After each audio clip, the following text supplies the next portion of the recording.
punch drunk this morning. It's only Tuesday. Yeah, exactly, only Tuesday. So maybe you stood outside this weekend and you thought to yourself, oof, this lawn's looking a little rough. Yeah, winters can obviously take a toll on our lawns. This year we sort of lucked out, but that doesn't mean the grass still doesn't need a little TLC going into the season. Garden Guy DLK joins us this morning. He's got some easy ways to get your lawn back in tip-top shape, and he brings his own sod with him. Yeah, it's one of those days in Minnesota. I think they were worried about maybe it was too windy and my hair would fly away, but Sure. It couldn't be that because I don't have any hair. But so we brought the outdoors indoors, and of course today we're talking about spring lawn care, and we're talking a little bit just before, a little bit of warm weather and then some rain, and then things green up really quick. So that's the time when we have to start talking about lawns, how to manage pests and all those sorts of things, and then timing, because timing is everything with spring lawn care. So I want to start out firstly with dog spots, and in that little bag right there, I found this not that long ago. It's actually a paramagnetic rock that you put in your dog's water bowl, and when they drink the water, it leaches out all the acidity out of your dog's urine, and it creates less burning. It's actually it's a rock that's indigenous to Australia. Australia has some of the most ancient rocks. This is one of them. You pop that, one rock lasts about 2 months. Pop that in your dog's water bowl. No more, well, I shouldn't say no more, less dog spots. So there you go. Okay. Also, what goes along with dog spots is oftentimes just damage, winter damage to lawns, bare spots, all that kind of stuff. So now is actually, the weather right now is perfect for reseeding. I like to use something that has about 5 or 6 different types of seed in there. That way you get good disease resistance for your lawn. So that can go down right now. You could, create a nice little bare spot, or rough up any grass, any dead grass, get some good dirt showing, and you can reseed right now. Also, this product right here called Cover Grow. If you do have bare spots and you need to kind of keep that seed in place, this is a mulch that actually expands in water, so you kind of get that covering, so the birds don't get at it.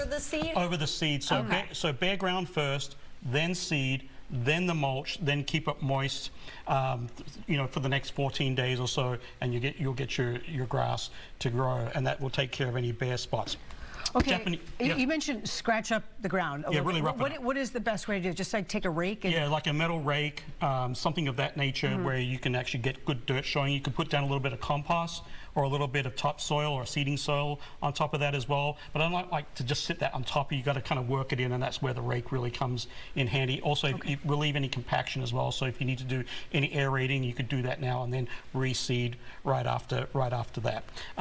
Grubs in the lawn, Milky Spore does a good job at that. It's a biological control, so you're putting less chemicals down. It takes a little while to kind of work its way or get enough of those microbes in the soil to work, but that's a really good way to take care of any grubs. And Japanese beetle, of course, that's a grub that kind of harbors up in underneath your turf over the winter months. So if you've got problems with Japanese beetle, that would be They're in the lawn, not the dirt. They're underneath, right? So they lay eggs. Those eggs kind of hatch, become the grub. They kind of go down beneath the frost line, and they then they'll eat all your the roots of your lawn before they turn into the beetle. So it's kind of like it's kind of like these guys are kind of like a double bang, I guess. They're eating your lawn when they're grubs, and they're eating your plants when they really like raspberries. They're adults, and then they just repeat that cycle over and over and over. Really, kind of a very efficient little beetle. Weeds in the lawn. Of course, you can manually pull them out. That's some great garden exercise. Back-breaking? No. We call it exercise. I call it exercise. Sounds a lot better than back-breaking. I was out on my walk the other day in Mendota Heights. Saw that little dandelion. Dandelion. It was actually in a park, not too far away from me. Also, if you want to spray them, this weed-free zone is actually a really good spray. It works better in cool seasons like what we have here in Minnesota, so that one here does quite well against cool season grasses.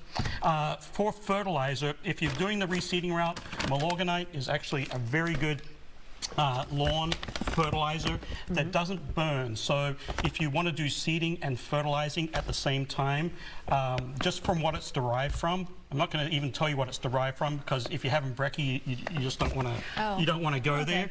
But just what it's derived from is a natural greener of the lawn, but again, non-burning, so it won't burn any of your new lawn coming up. And maybe even if you're sodding a lawn, this would be a good one as well. Is there a snail slime in that? No snail. So just wondering. Even the garden guy is like, no, I'm not. No. You know, I just started putting moisturizer on my skin recently, so that would be like. Nice job. That would be like graduate level. Good job. And yeah, I just joined the. You know, since I turned club? like 50, well, whatever I am. Got excited about we forget after post 50. Oh, is that what it is? I thought I was. Yeah. Anyway, as far as other types of fertilizer, of course, crabgrass. A lot of people do that at this time of year. Timing. I mentioned timing earlier. What I recommend is once you mow your grass for that first time, once your lawn gets hairy enough or long enough that you think or you have the urge to mow it, that's also about the same soil temperature that crabgrass will germinate in. So that's when I mow my grass, mow my lawn, and then crabgrass preventer goes down. The only trick is with crabgrass preventers, most of them don't know the difference between your seed and crabgrass seed, because we have crabgrass is a warm season grass. All our bluegrasses are cool season. So most crabgrass preventers don't know the difference. This one here in back, I'll just take this one down. This one in back here has mesotrione in it. This particular product, it's a little bit more spendier, but it knows the difference between cool season seeds and warm season seeds. So that way you can put this down in conjunction with any reseeding that you want to do. And then that way it will allow your turf grasses to germinate, but will still inhibit crabgrass from germinating. Just be aware that every type of crabgrass preventer that you buy, doesn't matter if it's corn gluten, that's the more organic way to do it, or any of these.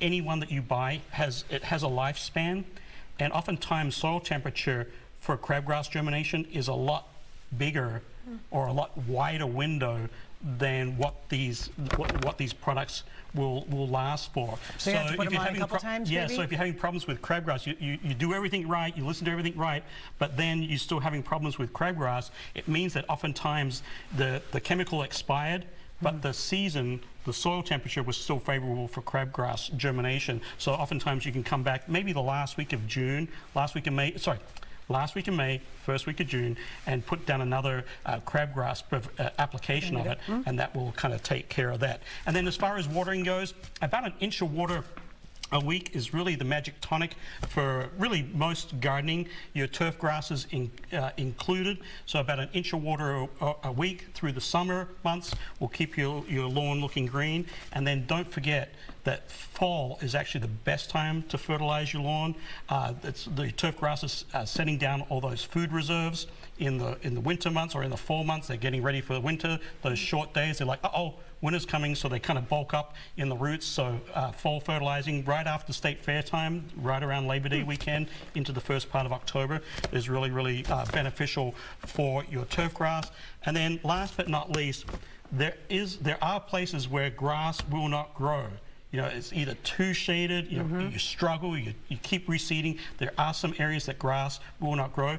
Don't panic, just resort to something else, mulch. There's a lot of perennial ground covers that you can pop into those areas. And then I love the ground covers, but they can spread quickly. They can spread, so a little bit of edging. But micro clover is a very, very low, it's basically prostrate, flat to the ground, and it kind of looks like lawn. So micro clover is a great lawn or great turf grass alternative where grass won't grow. I have a neighbor who is using that, and it kind of just blends in really easily. Perfect. Yeah, Dale? it stays nice and green. Thank you. We appreciate it. Thank you.